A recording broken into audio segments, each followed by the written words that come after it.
ನಮಸ್ಕಾರ. ಕನ್ನಡ ಒನ್ಗೆ ಸ್ವಾಗತ. ನಾನು ಭಾಗ್ಯನಾರಾಯಣ ಬೊಗವರಪು.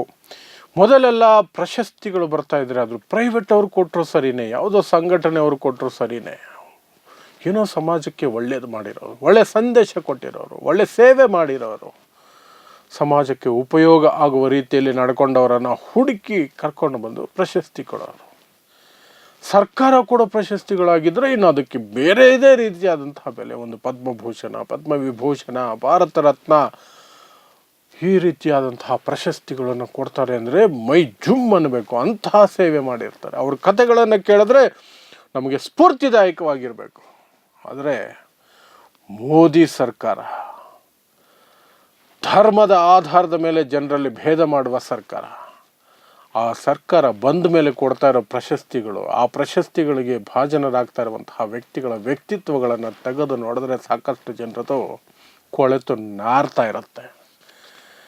ಅಂತಹದೇ ಒಂದು ಅನಿಷ್ಟ ಮನಸ್ಥಿತಿಗೆ ಈಗ ಪದ್ಮಭೂಷಣವನ್ನು ಕೊಟ್ಟಿದ್ದಾರೆ.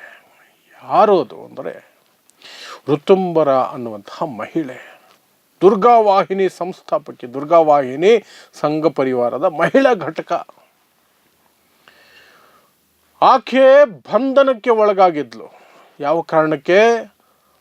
ಬಾಬರಿ ಮಸೀದಿ ಧ್ವಂಸ ಪ್ರಕರಣದಲ್ಲಿ ಆಕೆ ಖುದ್ದು ಅಲ್ಲಿ ಹಾಜರಿದ್ಲು. ಆ ಧ್ವಂಸ ಪ್ರಕರಣದಲ್ಲಿ ಆಕೆ ಕೈವಾಡ ಇತ್ತು ಅಂತ ಹೇಳಿ ಆಕೆಯನ್ನು ಬಂಧಿಸಲಾಗಿತ್ತು, ಬಂಧನಕ್ಕೆ ಒಳಪಡಿಸಲಾಗಿತ್ತು. ಎಷ್ಟೋ ವರ್ಷ ಕೇಸು ನಡೀತಾ ಇತ್ತು. ನಿಮಗೆ ಗೊತ್ತು ಯಾವ ಕಾರಣಕ್ಕೆ ಹೇಗೆಲ್ಲ ಕೇಸುಗಳು ಮುಂದಕ್ಕೆ ಹೋಗ್ತವೆ. ಇಂತಹ ಕೇಸುಗಳು, ಅದರಲ್ಲೂ ಬಾಬರಿ ಧ್ವಂಸ ಪ್ರಕರಣದ ಕೇಸುಗಳು 2020 ಮೋದಿ ಪೀಕಲ್ಲಿರೋ ಸಂದರ್ಭದಲ್ಲಿ ಆ ಕೇಸನ್ನು ಬೀಳಿಸ್ಬಿಟ್ರು. ಖುಲಾಸೆ. ಸುಮಾರು 32 ಜನ ಅದರಲ್ಲಿ ಆರೋಪಿಗಳಿದ್ರು, ಎಲ್ಲರೂ ಖುಲಾಸೆ.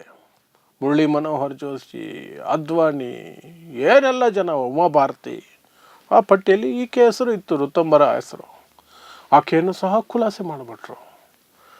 ಖುಲಾಸೆ ಮಾಡಿದ್ದು ಸರಿ, ಹಾಳಾಗೋಗ್ಲಿ ಅನ್ಕೋಬೋದು.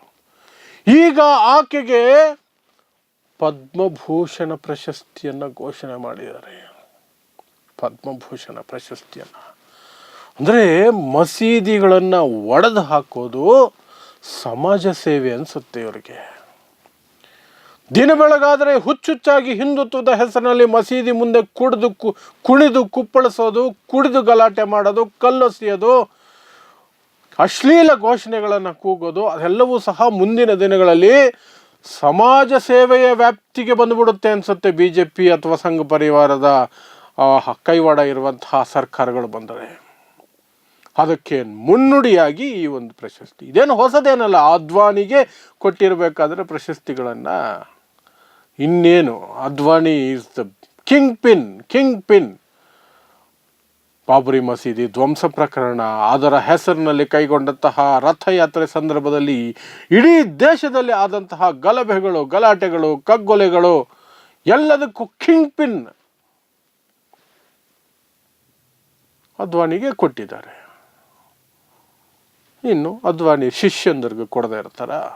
ಹಾಗಾಗಿ ಈಗ ಋತುಂಬರಾಗೆ ಕರೆದು ಕೊಟ್ಟಿದ್ದಾರೆ ಪದ್ಮಭೂಷಣ.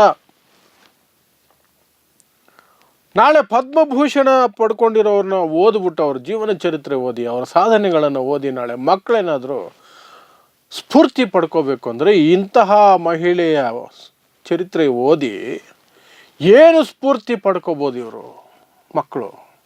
ಮಸೀದಿಗಳನ್ನು ಒಡೆದು ಹಾಕಬೇಕು. ಆಗ ನಮಗೆ ದೇಶಭಕ್ತಿಯ ಪಟ್ಟ ಸಿಗುತ್ತೆ, ಪ್ರಶಸ್ತಿಗಳು ಸಿಗ್ತವೆ, ಪದ್ಮ ಪ್ರಶಸ್ತಿಗಳು ಸಿಕ್ಕೊಡ್ತವೆ ಅಂತ ಅನ್ಕೋಬೇಕಾ?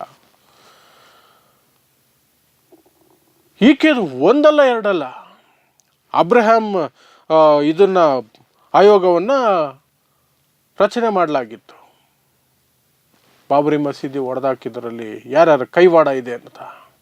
ಅದರಲ್ಲೊಂದು 60 ಜನರ ಮೇಲೆ ಆರೋಪ ಬರುತ್ತೆ, 68 ಜನರ ಮೇಲೆ ಆರೋಪ ಬರುತ್ತೆ. ಈ ದೇಶದಲ್ಲಿ ಕೋಮು ಭಾವನೆಗಳನ್ನು ಕೆರಳಿಸಿ ಗಲಾಟೆಗಳನ್ನು ಎಬ್ಬಿಸ್ತಿದ್ದಾರೆ ಅಂತ. ಆ 68 ಜನರ ಪೈಕಿ ಈಕೆ ಹೆಸರು ಇದೆ ಅದರಲ್ಲಿ. ದ್ವೇಷ ಬಿತ್ತೋದ್ರಲ್ಲಿ ನಂಬರ್ 1 ಅಂತ. ಏನು ಮಾಡ್ತೀರಿ? ಏನು ಮಾಡೋಕ್ಕಲ್ಲ, ಅಧಿಕಾರ ಇದೆ ಅವ್ರ ಕೈಯಲ್ಲಿ. ಇನ್ನು ಇಂಥವ್ರಿಗೆ ಪದ್ಮಭೂಷಣ ಕೊಟ್ಟಿದ್ದೀವಿ ಅಂದರೆ ಸ್ವತಃ ಪ್ರಧಾನಮಂತ್ರಿಗಳೇ ದ್ವೇಷ ಭಾಷಣ ಮಾಡ್ತಿದ್ದಾರೆ ಎಲೆಕ್ಷನ್ ಕ್ಯಾಂಪೇನಲ್ಲಿ. ಮುಸ್ಲಿಮರು ಹಾಗೆ ಮಾಡಿಬಿಡ್ತಾರೆ, ಹೀಗೆ ಮಾಡಿಬಿಡ್ತಾರೆ, ನಿಮ್ಮ ತಾಳಿಯನ್ನು ಕಿತ್ಕೊಂಡ್ಬಿಡ್ತಾರೆ, ನಿಮ್ಮ ಹೆಣ್ಮಕ್ಳನ್ನು ಕಿತ್ಕೊಂಡ್ಬಿಡ್ತಾರೆ, ನಿಮ್ಮ ಮನೆ ಆಸ್ತಿ ಕಿತ್ಕೊಳ್ತಾರೆ, ನಿಮ್ಮ ಮನೆ ಎಮ್ಮೆನೂ ಬಿಡಲ್ಲ ಅಂತ ಭಾಷಣ ಮಾಡುವಂತಹ ಪ್ರಧಾನಿ ಇರೋ ದೇಶದಲ್ಲಿ ಈ ರೀತಿಯಾದಂತಹ ವ್ಯಕ್ತಿಗಳಿಗೆ ಪದ್ಮಭೂಷಣ ಕೊಡೋದು ಏನು ದೊಡ್ಡ ಇದೇನಲ್ಲ ಅನಿಸುತ್ತೆ. ಆದರೂ ಸಹ ಕಳವಳಕಾರಿ. ಯಾವ ಮಟ್ಟಕ್ಕೆ ಇಳಿದ್ಬಿಟ್ಟಿದ್ದೀವಿ. ನಾಳೆ ಪ್ರಜ್ಞಾ ಠಾಕೂರ್ಗೂ ಕೊಟ್ಬಿಡ್ತಾರೇನೋ, ನಾಡಿದ್ದು ಅಂತಹದ್ದೇ ಮನಸ್ಥಿತಿ ಇನ್ಯಾರಿಗೂ ಕೊಟ್ಬಿಡ್ತಾರೇನೋ ಅಂತ ಆತಂಕ. ಯಾವ ಸ್ಥಿತಿಗೆ ದೇಶ ತಲುಪಿದೆ. ಒಂದು ಕಡೆ ಹಿಂದೂ ರಾಷ್ಟ್ರ, ಅದಕ್ಕೆ ಸಂವಿಧಾನ ಅಂತೆ, ದೇಶದ್ರೋಹಿಗಳೆಲ್ಲ ಗುಂಪು ಕಟ್ಕೊಂಡು ಅದನ್ನು ಬಹಿರಂಗವಾಗಿ ಮಾಡ್ತಿದ್ದಾರೆ. ಬೇರೆ ದೇಶದಲ್ಲಾದ್ರೂ ಗುಂಡು ಹೊಡೆದು ಸಾಯಿಸಿರೋರು. ಕಂತ್ರಿ ನನ್ನ ಮಕ್ಕಳ, ಏನು ಮಾಡ್ತಾ ಇದ್ದೀರಾ? ದೇಶದ ಸಂವಿಧಾನವನ್ನು ಧಿಕ್ಕರಿಸಿ ಇನ್ನೊಂದು ಸಂವಿಧಾನ ರಚನೆ ಮಾಡ್ತೀನಿ ಅಂತ ಬಹಿರಂಗವಾಗಿ ಹೇಳ್ತಿದ್ದೀರಾ ಅಂತ. ಅದರಲ್ಲಿ ಅವ್ರಿಗೆ ಪ್ರೋತ್ಸಾಹ ಸಿಗುತ್ತೆ. ಪ್ರೋತ್ಸಾಹದ ಜೊತೆಗೆ ಇಂಥವ್ರಿಗೆ ಪದ್ಮ ಪ್ರಶಸ್ತಿಗಳೇ ಸಿಕ್ಬಿಡ್ತವೆ. ನಾಚಿಕೆಗೇಡು. ನೋಡ್ತಾ ಇರಿ ಸಮ ಸಮಾಜಕ್ಕಾಗಿ ಕನ್ನಡ 1 ನ್ಯೂಸ್. ನಮಸ್ಕಾರ.